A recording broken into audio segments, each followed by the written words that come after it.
Good evening and welcome to Newsfeed. Today is Thursday, November 7th. I'm Charlotte Campbell. And I'm Savannah Bourne. We're excited to have you here watching with us tonight. Let's see what's happening in Ann Arbor. Two University of Michigan engineering professors have created a robot food delivery service that transports food from local restaurants to customers' homes. Engineering professors Matthew Johnson Roberson and Ram Vazudvin founded Refraction Al in May 2018. A company they created a new autonomous delivery vehicle named Rev1. The Rev1 is a compact and lightweight vehicle designed to operate in both car and bike lanes. The vehicle uses 12 camera, radar, and ultrasound sensors to navigate and look out for possible obstructions while on the road, including potholes, trees, buildings, as well as poor weather conditions. Johnson Roberson said he wanted to create a robot that is a regular part of people's lives. Quote, "I was disappointed that there's a robot that touches your life every day. It's been my career building robots, and I want to build a robot that you get to see, and it makes their lives better, and it helps improve their day-to-day and interaction with them regularly," end quote. The delivery service is expected to work with M Dining and will be making deliveries all around Ann Arbor beginning this winter and spring. This past Tuesday, Steve Forbes, chairman and editor-in-chief of Forbes Media, came to the Michigan League to give a speech put on by the Young Americans for Freedom. The speech, titled, quote, "How Free College and Healthcare Will Destroy America," end quote, focused on the state of U.S. government and policy. Referencing the dangers of socialism, Forbes said, quote, "The problem with socialism is that it tries to predict the future. You can't predict the future," end quote. He emphasized that nothing is free and capitalism is the best route for the future of America. Forbes also touched on student loan debt, stating that universities should focus on being involved in student success post-graduation. Prior to this event, the Young Americans for Freedom have hosted other conservative speakers, such as Ben Shapiro. Last Tuesday, October 29th, Newsfed's Eva Cluding and Sydney Smith stopped by the blood battle kickoff on the Diag. Let's take a look at the event. Hello, my name is Sydney Smith. I am here today with Newsfeed and Jacob Dotson, who is a part of the blood battle. Tell me a little bit about this blood battle here that is located on the Diag. So Blood Battle is the annual blood drive competition between U of M and OSU. This is our 39th year doing it. And basically both schools compete to see who can collect the most amount of blood over the course of a month. So we have drives going on throughout the month of November all across campus. And yeah, it's a lot of fun. Okay, so who won this blood battle in the previous year? So right now we have a winning record. We won last year. We collected over 2,200 pints of blood, almost 2,300. You say that there are going to be blood drive events going throughout the month of November. How can people sign up and get involved so that they can donate their own blood? So it's actually super simple. You can either visit the Red Cross website, redcrossblood.org, or you can visit our personal website, bloodbattle.org, and it's super easy to sign up there. You just make an appointment, and yeah, come on out to any of our drives. Okay, so can anyone donate blood, or is it just for students? Absolutely, we welcome the community. We have a lot of community push to our Be a Hero at the Big House event, which is going to be on November 10th this year, all day. You get to go up into the Jack Roth Suites of the Big House. So it's a super cool view. You get a lot of free t-shirts and other cool things. Well, thank you, Jacob Dotson. And once again, I am Sydney Smith, here with Newsfeed. Thanks so much, Eva and Sydney, for covering the event. If you're interested in donating, head over to bloodbattle.org for a blood drive schedule and more information. Now it's time for a short break. Stay tuned, we'll be right back.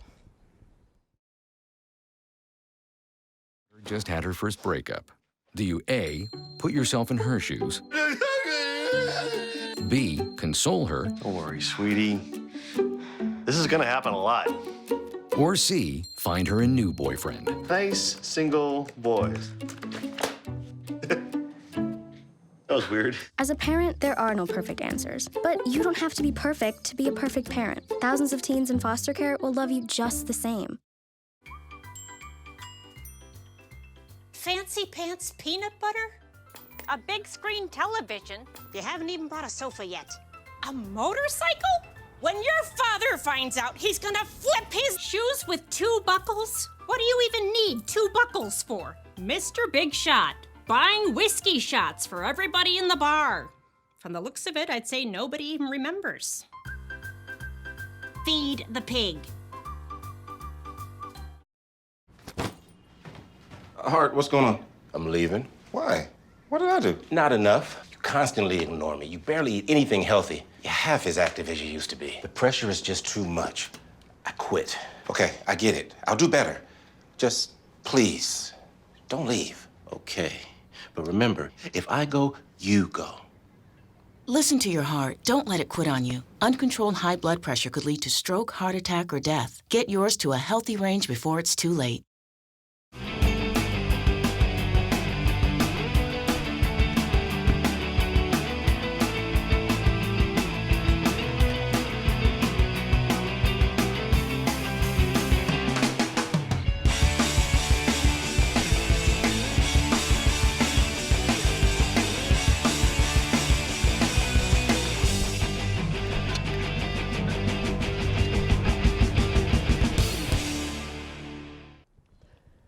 Welcome back to Newsfeed.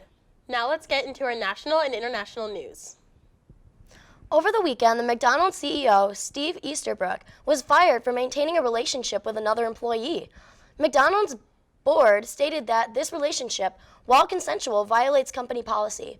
The policy in question states that it is, quote, prohibited for a direct or indirect reporting relationship and dating or having a sexual relationship, end quote. The board went on to further explain that the reason for such policies is to, quote, prevent favoritism or make business decisions based on emotions or any form of relationships, rather than the best interest of the company. Mr. Easterbrook will receive 6 months' pay as part of his severance package. Since announcing the news of releasing Mr. Easterbrook, McDonald's has declined further comments. A Hispanic man living in Milwaukee, Wisconsin, was recently the victim of a hate crime. The victim, Mahoud Vallaz, was outside of a Mexican restaurant when a white man who has not been publicly named hurled racist insults and acid at Vallaz's face. The white man accuses Vallaz of being, quote, illegal, end quote, told him to go back to his country, and said he came here to invade the United States.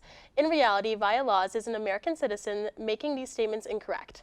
Following the attack, Vallaz went into a nearby restroom and splashed the acid off his face, which is believed to have decreased the resulting scarring of the acid attack.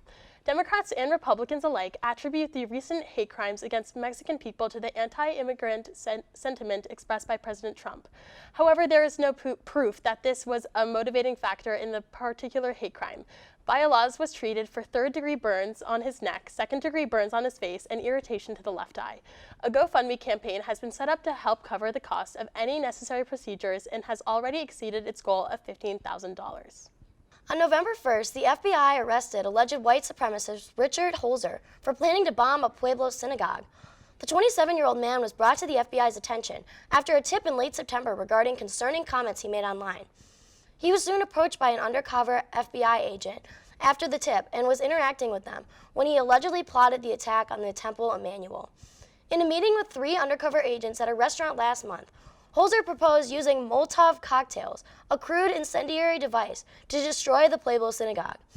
At the meeting, Holzer allegedly said, quote, I want something that tells them they are not welcome in this town. Let's get that place off the map, end quote. Holzer allegedly visited Temple Emmanuel multiple times after hatching his plot with the undercover agent. On the night of November 1st, Holzer put a Nazi armband and drove an undercover agent to a motel, bringing a knife and a mask. He toasted for a, quote, move for our race, end quote, and said that the pipe bombs, which were prepared at an FBI lab, looked, quote, absolutely gorgeous, end quote. The FBI arrested him soon afterward. At a news conference, FBI Denver Specialist Agent in charge, Dean Phillips, said, quote, this case emphasizes our continued efforts to aggressively and promptly address threats to our community, to include violence against places of worship. I cannot stress enough the importance of reporting threats in our neighborhoods, end quote. Well, that's all we have for you tonight. I'm Savannah Bourne. And I'm Charlotte Campbell. And you've just been Newsfed.